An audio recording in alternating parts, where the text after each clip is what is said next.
Colonization. For centuries, the great empire builders marched across the world waving flags, firing cannons, and writing treatises so boring that you could use them as sleep aids. But here's the secret: their most powerful weapons weren't the gun, the ship, or even smallpox. Nope, it was psychology. Because the ultimate victory isn't when you occupy someone's land, it is when you occupy their mind. When people start thinking their own language, culture, or ideas are, well, meh, that's when empires really win. Ashis Nandy calls colonialism the intimate enemy. And he wasn't joking. Imagine this: the colonizers doesn't just leave footprints on your soil, they move in, set up a Netflix account, eat your snacks, and refuse to pay rent. And the worst part, even when the empire leaves, the tenant stays. They've got a permanent lease. You see it everywhere. In the obsession with foreign language, especially accents, suddenly speaking like the Queen makes you sound like Einstein. Speaking like your local uncle? Sorry, apparently you are back in the Stone Ages. In beauty standards, why does everybody still think lighter skin is better? And in careers, why is everybody desperate to work in Western companies instead of building something local? It's subtle, but it's powerful. Like the colonizer whispering, "You're not good enough, but you can fix it with our stuff." Let's unpack this intimate enemy. By the end, you'll see colonization is not just as history, but as a mental landscape we live in, and how decolonization is the ultimate home makeover. So buckle up. The empire might have left, but it's still binge watching in your brain. And tonight, we are changing the Wi-Fi password. Step 1 in the art of colonizing a mind: convince people their own culture is inferior. Sounds simple, right? But trust me, it's devilishly effective. And it's everywhere. Let's start with language. Ngugi wa Thiong'o, the Kenyan writer and thinker, famously said colonialism begins with language. And he wasn't joking. Across Africa, children were beaten in school just for speaking their mother tongue. That is psychological warfare. And in India, it wasn't any better. In 1835, Thomas Macaulay wrote the goal of British education in India was to create people who were Indian in blood but English in taste, opinion and intellect. Basically, human photocopies. Congratulations, you've successfully produced a generation that looks local but thinks like foreigners. And the result? When you punish a child for speaking their mother tongue, you're not just teaching grammar, you're teaching shame. Think about English today. Speak it badly, people whisper, not very bright. Speak it well, people gush, wow, so modern, so sophisticated. That's the irony. The same language that colonized you is now being used as a metric of intelligence. But the weaponization of language wasn't just about English, it's about hierarchy. Frantz Fanon, in Black Skin, White Mask, wrote about how the colonized put on a mask of the colonizer, believing that wearing it would make them equal. Spoiler alert, the mask never fits. You might look like the colonizer on the outside, but inside you're still negotiating with centuries of internalized inferiority. It's like trying to wear shoes 2 sizes too small because somebody told you they're fancy. Painfully but socially rewarding, apparently. Let's take a modern example. English medium schools are everywhere, right? And it's not just education. It is a subtle way to teach people to admire Shakespeare more than Tagore, Dickens more than Premchand. Native language, secondary opinion, maybe even a little embarrassing. Imagine a pamphlet. Problem: your colonized subject still values their own tradition. Solution: English medium education. Enroll now and you'll include a complimentary list of Western classics and a mild existential crisis about your own culture. It works. Internalized hierarchy creates self-doubt. People start measuring their own values against foreign standards. Hair texture, skin tones, speech, taste, and even food. And the best part for the colonizers, you don't need soldiers. Your subjects are now doing the policing themselves.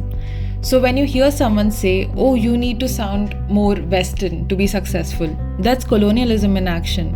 It's not just history, it's alive. Quietly thriving in accents, educational choices, beauty standards, and even career paths. Next, You will see how these lessons in inferiority were combined with gender, power, and politics to create a whole package of colonial control. But before we get there, remember, the first step to colonizing a mind isn't conquest or war. It's making someone believe that conquering themselves is the only way to win. Ashish Nandy's most explosive idea? Colonialism was one giant gender performance. Yes, folks, the British Empire wasn't just about guns and teas. It was a century-long cosplay of hypermasculinity. Let's break this down. Colonizers imagined themselves as rational, disciplined, and manly. They were the guys who wore three-piece suits in 40-degree heat and called it temperate. Meanwhile, the colonized were portrayed as soft, emotional, effeminate, even childlike. In British reports, Indians were often described as weak, indecisive, and incapable of ruling themselves. Basically, if you can't bench press a cannon, you can't govern a country. But let's be honest here. Nothing screams fragile masculinity more than conquering half the planet just to prove that you're a man. You need to march thousands of miles, kill millions, and then still feel small if a native resists politely? Talk about overcompensation. Enters Freud. Freud would say this is projection. The colonizers feared their own weakness, uncertainty, and vulnerability, so they projected it on the colonized. It's like yelling at someone for being clumsy when you're the one tripping over your own empire. And then there's Gandhi. Gandhi. He turned the whole thing upside down. Instead of trying to prove that Indians could be manly like the British, like a colonial cosplay competition, he's turned the supposed weakness into political superiority. Non-violence, power. Fasting, power. Spinning a piece of cloth on a tiny wheel, mega power. Imagine being a British general in 1947. Staring at a guy holding a spinning wheel, realized you've been defeated by a piece of thread. Humiliation does not even begin to cover it. The lesson here is simple. Colonial power wasn't just external, it was psychological and gendered. They defined themselves as strong by defining everybody else as weak.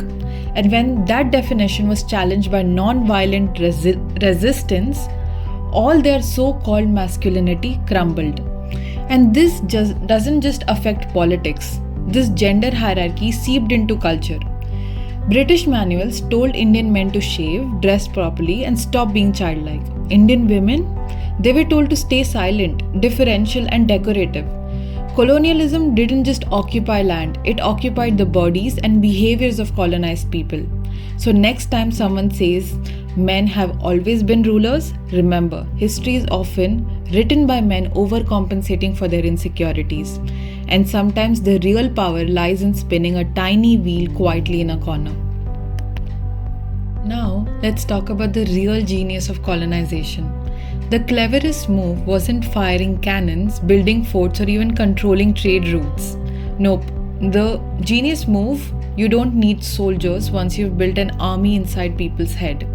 That's right. When your subjects start policing themselves, you won the war even before it started. Albert Memmi describes this perfectly. The colonized hate the colonizers and at the same time admire them.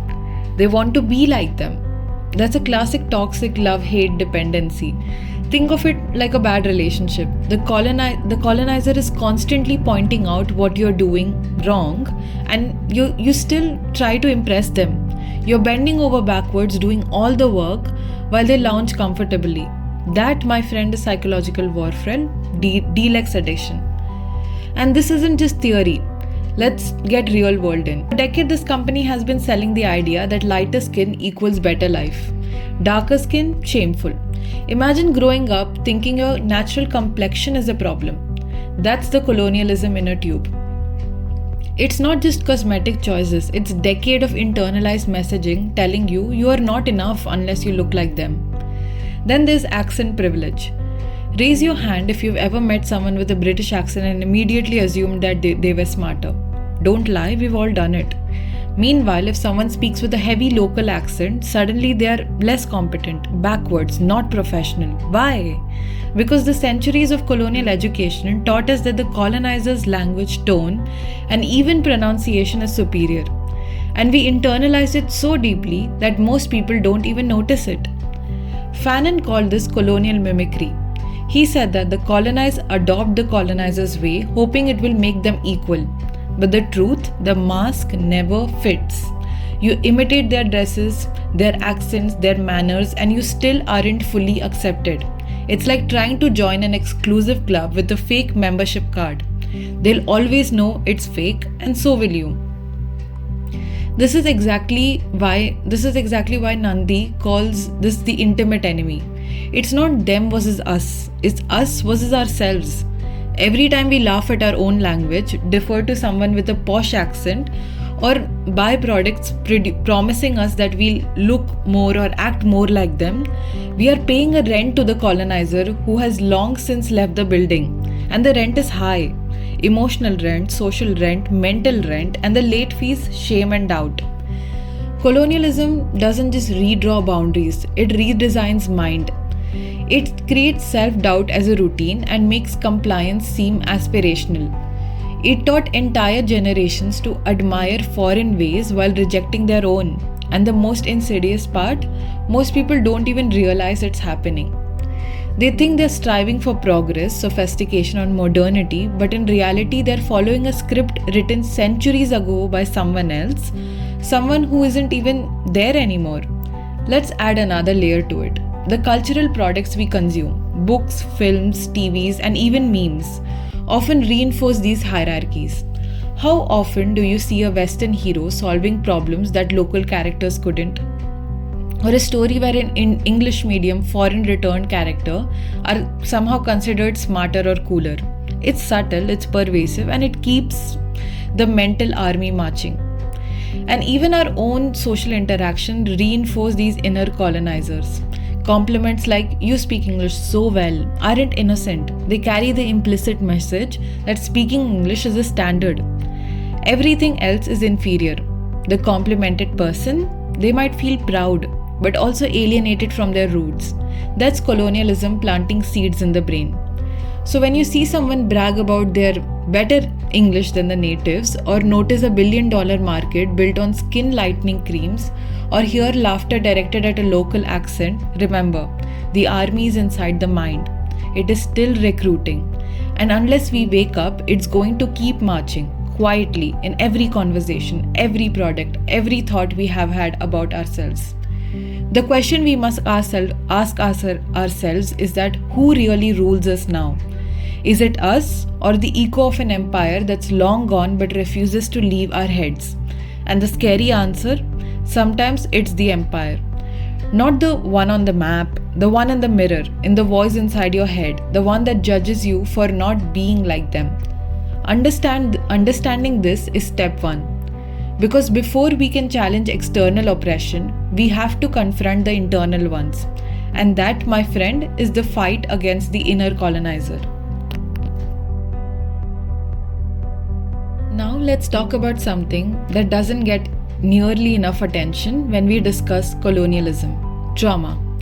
Because colonialism wasn't just about stealing land, taxing crops, or installing puppet governments. No, the real damage was psychological, emotional, intergenerational. It's like someone came in, rearranged your house, and then said, "Oh, you'll get used to it." Psychologists today talk about intergenerational trauma. Trauma isn't just experienced by one person and forgotten. It echoes across generations, like a bad pop song you can't just get out of your head. For example, in North America, indigenous people show clear signs of intergenerational PTSD. Children, grandchildren, and even great-grandchildren of those who have survived forced relocation, residential school, and cultural erasure, inherent anxiety, depression, and deep-seated distrust.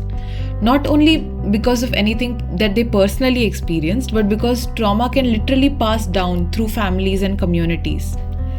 Now let's shift our focus to South Asia. Colonial famines, violent suppression, forced labor, and the systemic erasure of local knowledge and tradition left scars too. These aren't just historical footnotes. They manifest today as high anxiety, perfectionism, and a constant nagging sense of inadequacy. Many people feel they're forever catching up with the West, whether it's in education, technology, fashion, or culture. As if it's an invisible scoreboard and everybody else sets the rule to make sure that you never win. Let's make it relatable. Imagine running a race where the tracks keep shifting under your feet. Every time you think you've caught up, someone moves the finish line even further away. That's what colonial mental legacies feel like. And the kicker? Most of the trauma is invisible. Even the people experiencing it. You might feel anxious, guilty, or inferior without even connecting it to centuries-old system of oppression. Frantz Fanon wrote extensively about it in the Wretched of the Earth. He describes how colonial violence isn't just physical. It colonizes the mind and the body, leaving a permanent sense of insecurity and alienation. People internalize the colonizer's values, and over time they start policing themselves. That shame, self-doubt, and obsession with measuring up, it's trauma passing itself as normal life. Even in everyday life, you'll see its echoes. Consider the education system that glorifies European history while downplaying local achievement. Think about beauty standards that favor Western ideals. Or notice how children are subtly taught to speak English well, and that equals intelligence. These aren't just preferences, they're psychological artifacts of colonial trauma, still shaping behavior, choices, and self-esteem. And here's the real cruel twist. Trauma breeds hyper-competitiveness. When people feel they're always behind because a system designed to make them feel inferior, it generates a culture of relentless comparison. Everybody's racing to appear more modern, more civilized, more worthy, often at the expense of their own health, their own culture and mental peace. So the takeaway? Colonialism's legacy isn't just historical or economic. It's psychological and deeply personal. Trauma can outlive empires, it can outlive borders, it can outlive centuries. And unless we recognize it, address it, and consciously work to heal it, it keeps operating silently in our minds and communities, influencing choices and self-presentation. Understanding this trauma is the first step towards real decolonization. Because you cannot fully reclaim your mind or culture if your mental space is still occupied by centuries-old fear, shame, and doubt. Might think, okay, the colonial empire are gone, the British left, the French left, and the Dutch left. Case closed, right? Not exactly. Because here's the sneaky part. Empires leave mental residue, and one of the funniest but also the most insidious place it shows up is pop culture. Even decades after political independence, colonial stereotypes live on. In movies, TV shows, advertisement, and yes, even memes. Think about Hollywood. For generation, it has loved the same tired tropes. The savage native who lives in the jungle, the mystical Asian who has all the answers but no agency, and the noble but doomed Indian who sacrifices everything for honor. These aren't just characters, they're psychological souvenirs of centuries of empire. Bollywood, meantime, has its own flavor of hangover. For decades, films worshipped the foreign returned characters. Someone who studied abroad, wore designer suits, spoke English fluently, and automatically became the hero, the genius, or the romantic ideal. Meanwhile, the local guy who maybe stayed in the same town, spoke the native language, and loved his motherland was often the comic relief, the naive lover, or the background character. It's basically colonialism inventing influencer culture before Instagram. Think about it. You're constantly sold the idea that your own culture is somehow lacking, insufficient, or outdated, while the foreign, the Western, is the cool standard. You start internalizing it, and boom, colonial hangover in your brain. Suddenly, your cousin's new hairstyle or your neighbor's imported gadgets aren't just fashion choices. They are tiny reminders of centuries of cultural conditioning. And it doesn't just stop at films. It is in TV shows where Western ideals are always the measure of success. It's in memes where jokes are often relied on caricatures that trace their roots back to your colonial stereotypes. It's even in beauty products that subtly tell you you'll be more lovable if you look less like yourself. As Ashis Nandy puts it, in the intimate enemy at work, the empire is gone, but it's living inside you, whispering, your culture is inferior, their culture is superior. You must change. And the worst part, you pay for it willingly, whether it's your money, attention, or mental energy.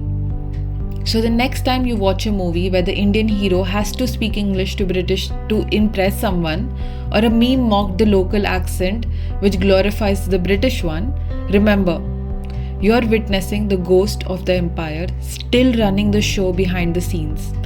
Pop culture doesn't just entertain, it teaches you who is modern and who is smart, who is desirable. And unfortunately, for centuries, the answer has often been the foreigner, the Westerner, the one who inherited centuries of colonizers' confidence and the colonial stereotypes. So we've talked about how colonialism rewires minds, leaves stereotypes in pop culture, and even turns self-hate into a full-time job. But all is not lost, because here's the good news. You can fight an enemy that lives inside your own head. And the first step is self-awareness. Once you realize that the colonizer isn't outside but inside, you start reclaiming mental territory. Let's look at some of the tools for psychological decolonization. One is reclaiming your language. Ngugi wa Thiong'o said that language carries culture. Colonialism often starts with punishing local languages because if you control how someone speaks, you control how they think. Ngugi wa Thiong'o made a radical choice. He stopped writing in English and began writing in Gyuki, his native language. Every word in his native language was a tiny act of rebellion, a refusal to give mental rent to an empire that had long disappeared. It's not just about literature. Think about it. When you speak your native tongue, tell your own stories, or teach your children in your mother tongue, you are asserting that your own culture matters. It's a quiet revolution.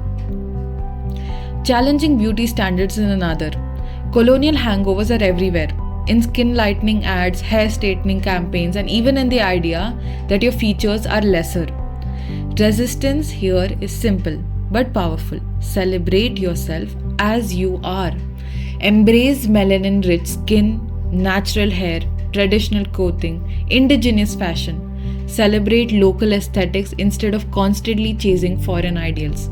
Take India for example. Campaigns like Dark is Beautiful directly challenges centuries of colonial derived preferences for fair skin. Every ad, every social media post, every conversation that pushes back against the notion that you must look like a European model is cultural resistance in action. Another is tell your own stories. Colonialism told your stories for centuries. It described you as naive, backward, or even mystical. So step 1 is reclaiming your mind. Tell your own story. From indie films to TikToks, from podcasts to novels, every story you produce about your culture, your people, your value is psychological warfare in reverse. You are rewriting the narrative. You are saying, we are not just the background for your empire, we are the protagonists in our own. And the last one is the concept of hybrid strength, given by as seen in Homi Bhabha's Third Space. Now here's the clever part. Decolonization doesn't just mean rejecting everything Western or modern. Homi Bhabha calls this the third space, a place where you don't imitate the colonizer, but you don't isolate yourself either. You remix, combine, innovate. For example, Bollywood today often fuses Western storytelling techniques with local traditions, music and language. Or considered great hip-hop artists who combined indigenous instruments and rhythms with rap. That is hybrid creativity. Taking what you need, discarding what harms, and making everything entirely new. The ultimate takeaway: decolonization is not a one-time event, it's a daily practice. Every time you choose to speak your language, love your natural features, celebrate your stories, or innovate in your own way, you are kicking the colonizers out of your mind. As Nandy said, the intimate enemy is tricky, but it is not invincible. The more you reclaim your mental, cultural, and aesthetic spaces, the weaker the empire's ghost becomes. Because at the end of the day, real independence is internal. Borders don't matter if your mind is free. And when enough minds are free, even status falls, history books get rewritten, and empires, long gone or not, finally become irrelevant. Colonization didn't end when the flag came down. The intimate enemy lingers in our beauty standards, our accent, our shame. The real independence struggle isn't just about borders, it is about battlefield inside our mind. So the question is, are you still paying rent to the empire that no longer exists? Because the only true decolonization is when we kick the colonizers out of our head. And unlike 1947, this time they're not leaving voluntarily.